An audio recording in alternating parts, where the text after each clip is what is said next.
أعوذ بالله من الشيطان الرجيم. بسم الله الرحمن الرحيم. لا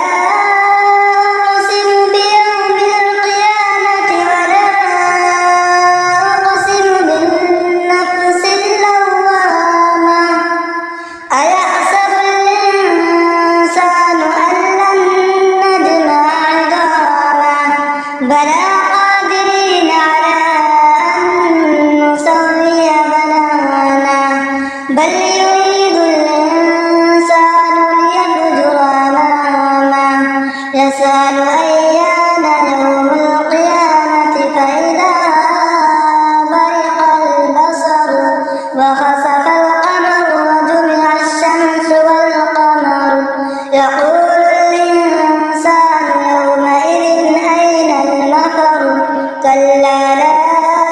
وزر إلى ربك يومئذ المستقر ينبأ الإنسان يومئذ بما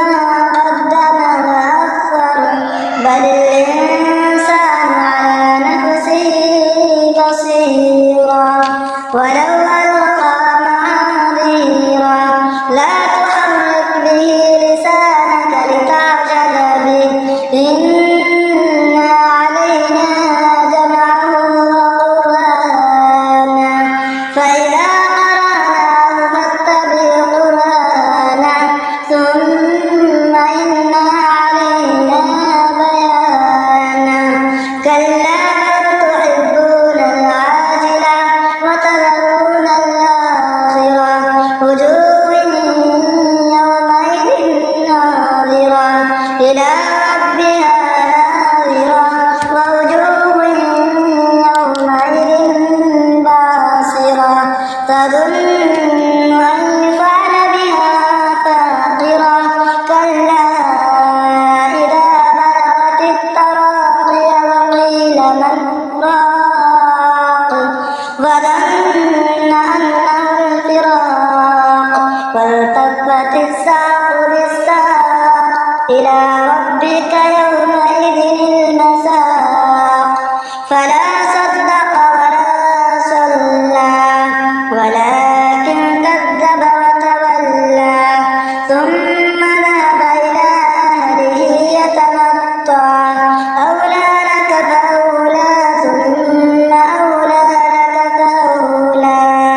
أيحسب الإنسان أن يترك سدى ألم يكن نطفة